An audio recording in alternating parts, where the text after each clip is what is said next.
తెలుగు కానీ నేను ఇంగ్లీష్ బాగానే మాట్లాడతాను. అదే ఎలా అండి, మీకు ఎలా ఇంగ్లీష్ వచ్చింది? చిన్నప్పుడు స్కూల్కి వెళ్ళేవాడిని కదా, అక్కడ ఏదో కొద్దిగా నేర్చుకున్నాను. ఆ తర్వాత కారులో ఎక్కిన వాళ్ళు ఇంగ్లీష్లో మాట్లాడుకునే వాళ్ళు.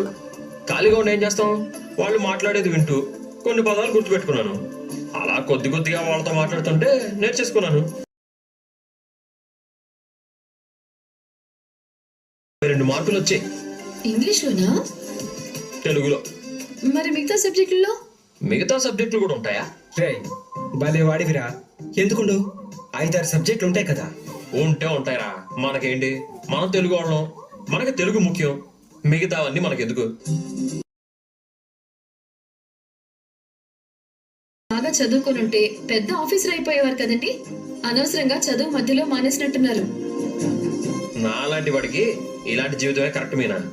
నేను ఇంకా బాగా చదువుకుని పెద్ద ఆఫీసర్ అయి ఉంటే నువ్వు నాకు దొరికేదానివి కాదు కదా. రే నాకు కొద్దిగా పని ఉంది, నేను బయలుదేరుతున్నాను. వాళ్ళ నెంబర్ నీకు పంపిస్తాను.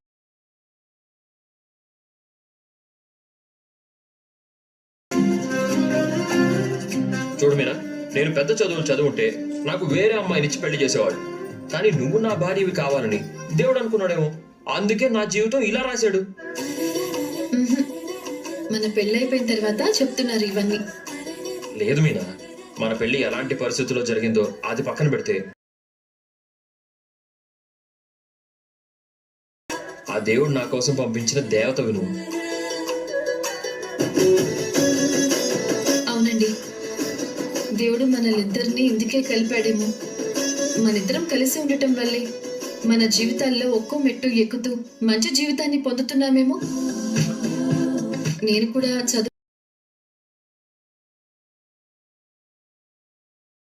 కూడా మీలాగే మధ్యలో ఆగిపోవడం వల్లే మీరు నా జీవితంలోకి వచ్చారు.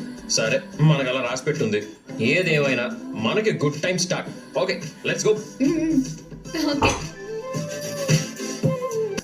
ఇలా ప్రవర్తించడం మన వల్ల కాదు. ఎంత డబ్బు వచ్చినా మనం ఇలా మారిపోలేం. ఆ మనోజ్ గారి ఆలోచనలే వేరు. వాడెప్పుడు నేనే గొప్ప అని ఆలోచిస్తూ ఉంటాడు, అందుకే అలా ప్రవర్తిస్తాడు. అదంతా మన వల్ల కాదు. అవునండి, మనకు అస్సలు సూట్ అవ్వదు. ఏమండి, ఈ ఆర్డర్స్ కి అడ్వాన్స్ 1,00,000 రూపాయలు ఇచ్చారు, కానీ మిగతా డబ్బు మొత్తం మనల్నే పెట్టుకోమంటున్నారు.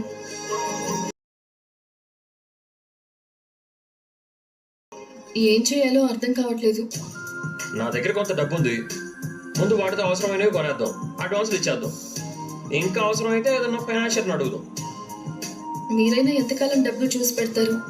మీరు ట్రిప్కి వెళ్ళాలి కదా, అది చూసుకోండి.